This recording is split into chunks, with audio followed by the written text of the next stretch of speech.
YouTube channel. Matt, make another video, blah, blah, blah. I'm crap with cameras, I don't know anything about microphones. I have got a son though, he knows about cameras and microphones, so here we are. Welcome to Buscrapi Racing. Join us, click the subscribe button, it's free. If you got this far, you've already worked out the channel's called Buscrapi Racing. Why we've gone with Buscrapi Racing, some of you might already know, you might have already had some clues in the video that you've already watched that now you're watching in a minute after this.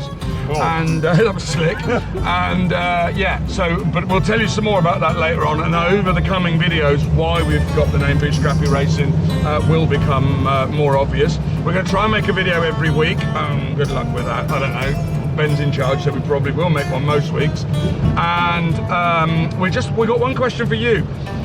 Do we make a couple of little short videos every week, kind of like, you know, 15-20 minutes, and skip through a little bit fast-pacey type thing, or do we make one 40 or 50-minute video a week, a little bit longer, a little bit more detail? Which would you prefer? So after you've clicked the subscribe button and clicked the like button, I'd be really grateful. That would really help me out. Apparently YouTube likes it.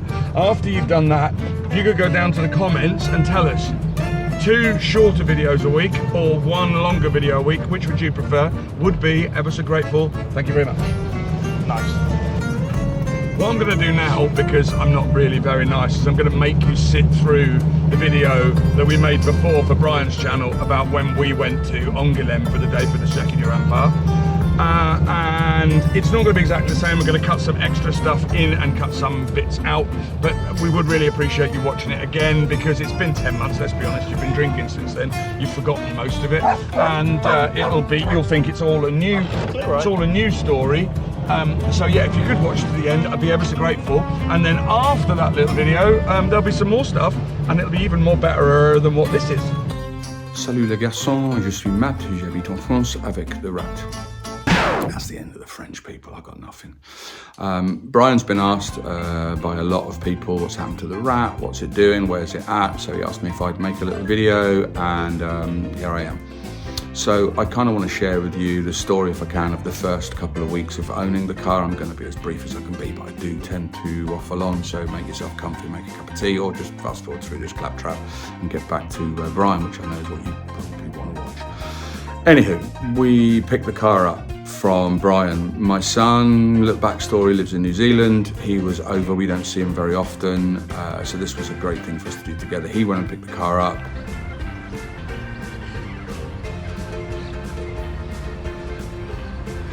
Picking up Dad's car.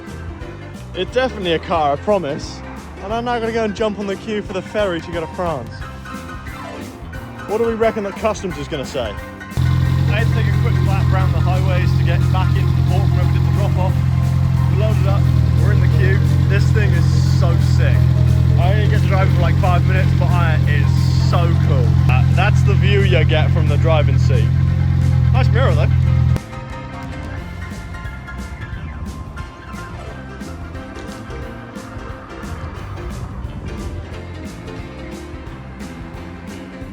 Brought it over to France. We then towed it back down. We live in the south of France, and we spent a couple of days tinkering it because we had the opportunity to spend the day together in a city called Angoulême.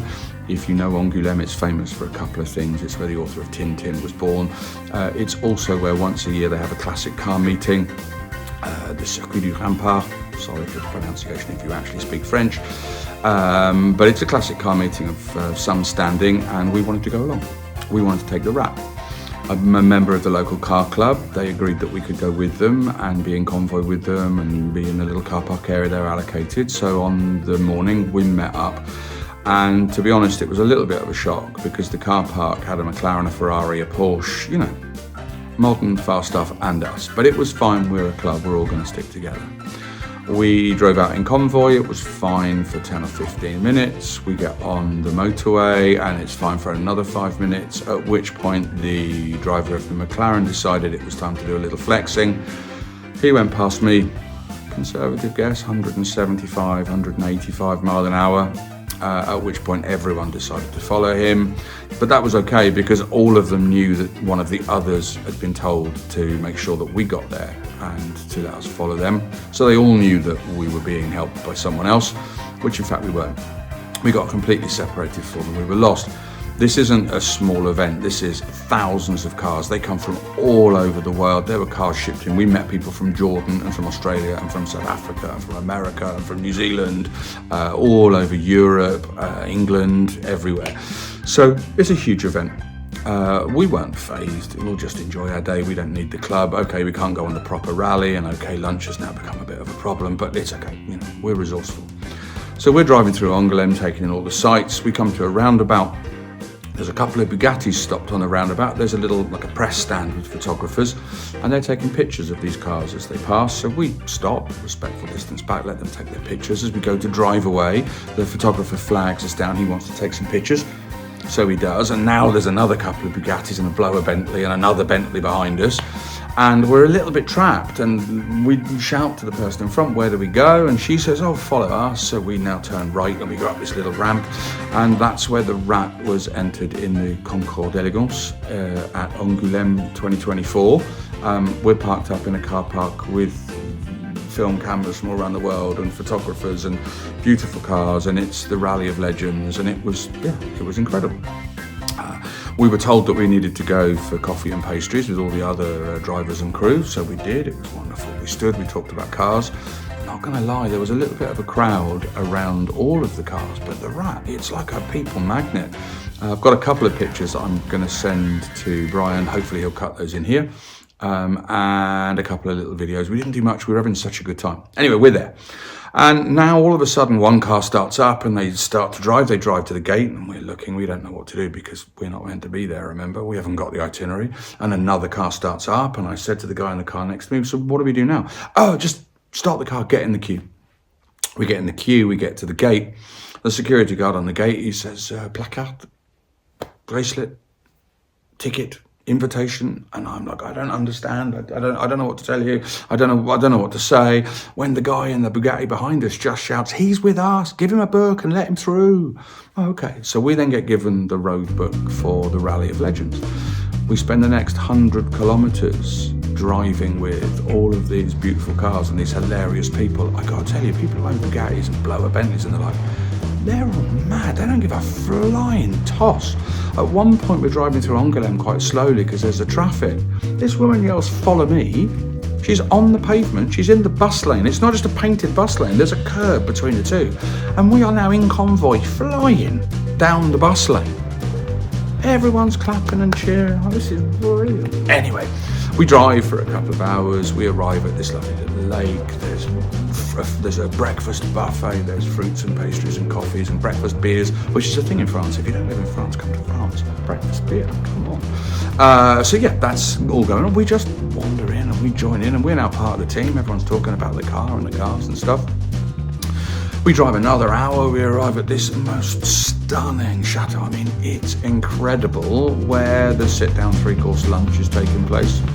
We now find out from the only stroppy people we met, we've had a stroppy couple of English people, they were horrible. They were really upset because they'd paid €600 to go on the Rally of Legends.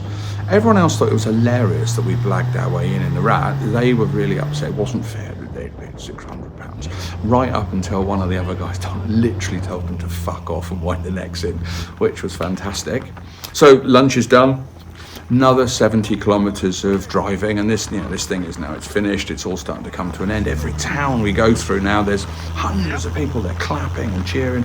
The Rat is like I said, a people magnet. Kids love it. This, honestly, the kids were just made up. They were made up. We get to what we think is the end, and we're all now going to part company. We drive round the corner, and it ends at the military barracks at Angoulême, where there are thousands of people just crammed. Remember like the Group A rallying in the 80s, where they all used to cram right up? So you've got to drive through, and there's people high-fiving and cheering and clapping. And as you get towards the end of that, there's a man with a microphone and he's reading the numbers off of the placard for the Rally of Legends, and he's looking down his list and he's introducing the drivers and the cars, and we arrive with no placard and no number, and he just looks at the list and he looks at the people and he just starts clapping and cheering and waves us on. So we parked up again We spend a couple of hours there again, just chatting and talking cars to people. Huge, great crowd around the Rat. Everybody loves it. And then we set off home. We came the country route home. Another couple of hours. We arrived home just as the sun was setting, and genuinely had the most wonderful day. I see my son once every 2 or 3 years. He's 26 years of age. I don't think we ever had a better day. We just laughed and joked all the time, and genuinely, like from my heart, I'm so pleased that I got to buy this car.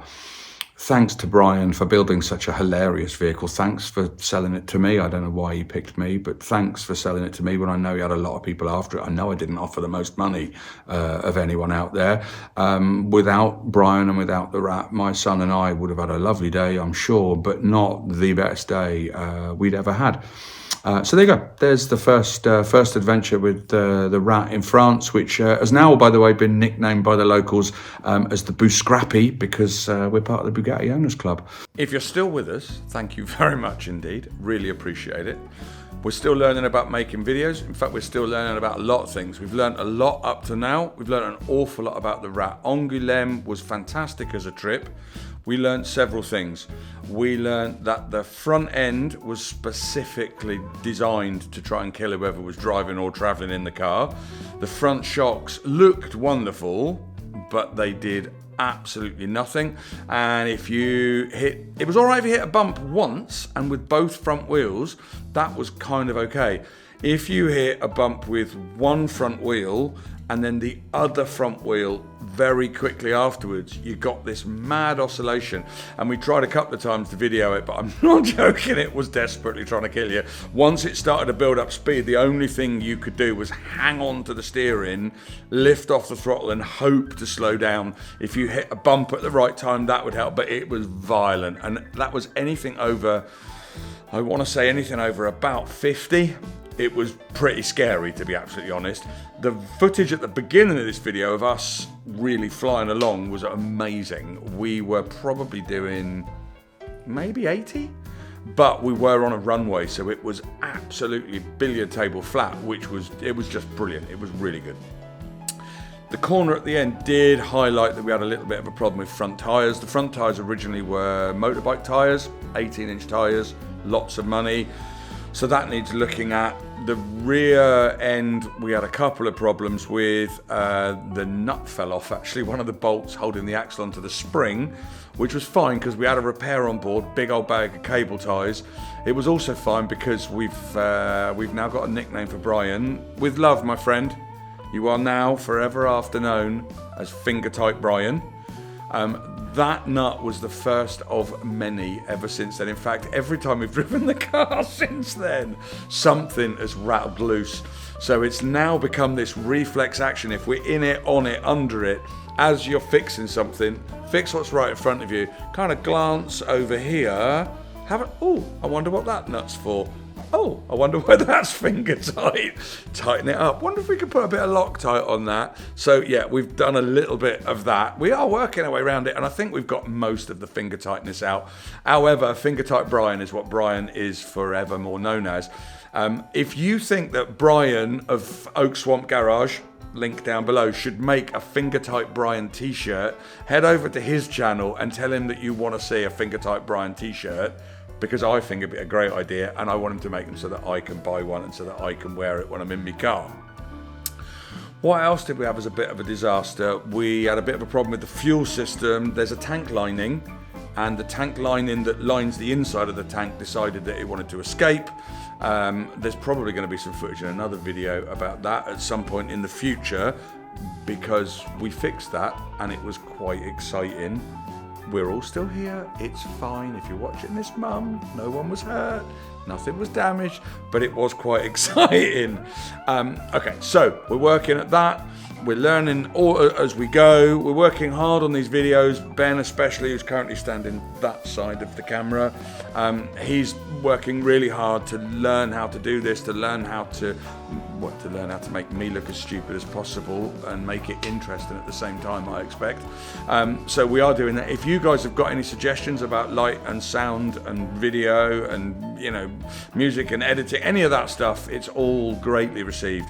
If you've got any suggestions about the car as well, actually, because I know a lot of the people that are associated with this kind of world, you're way more knowledgeable than we are.